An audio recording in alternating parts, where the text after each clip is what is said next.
ঈদের জন্য room decor মানেই হচ্ছে গিয়ে ক্লিনিং, তাই ভিডিওটা ক্লিনিং দিয়ে শুরু করলাম। সাইডের ওয়াল শোকেস ছিল একটা, সেটাকে ক্লিন করছি, শোপিসগুলো নামিয়ে নিচ্ছিলাম। আর এই দূরবীনটা দেখে ছোটোবেলায় একটা কথা মনে পড়ে গেছে। চাঁদ রাতে ইফতারটা করে আমি আর আমার ভাই ছাদে এই দূরবীনটা নিয়ে দৌড় দিতাম চাঁদ দেখার জন্য।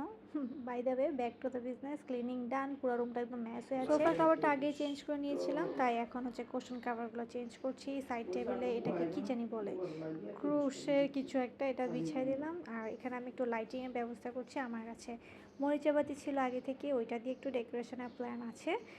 ওকে, এভাবে আমি এটাকে সেট করে নিয়েছি। দেন আমার ওই কাট আউটের ঈদ মোবারক এই লেটারগুলো সব বসিয়ে দিয়েছি। ফাইনাল লুক তো দেখাই যাচ্ছে। সেন্টার টেবিলে একটু, সেন্টার না সরি, সাইড টেবিলে একটু ছোটোখাটো শোপিস দিয়ে দিচ্ছি যাতে একটু খালি খালি না লাগে। ফ্লাওয়ার ভাস দিয়ে দিচ্ছি, এই ফুলগুলো ময়লা হয়ে গেছে, তাই এখানে আমি একটা নতুন ফ্লাওয়ার দিব। এই ফ্লাওয়ারটা কিন্তু আমাদের ওয়ালের কালারগুলোর সাথে খুব ভালো কমপ্লিমেন্ট করছে, তাই আমি এই ফ্লাওয়ারটাই চুজ করেছি। অ্যান্ড খুব সিম্পল একটা ডেকোরেশন। সেন্টার টেবিলে এই শোপিসটা রেখে দিচ্ছি।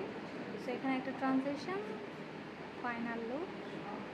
আশা করি আপনাদের ভালো লাগছে। সবাইকে ঈদ মোবারক। কাজ দেখা হবে নেক্সট কোনো ভিডিওতে।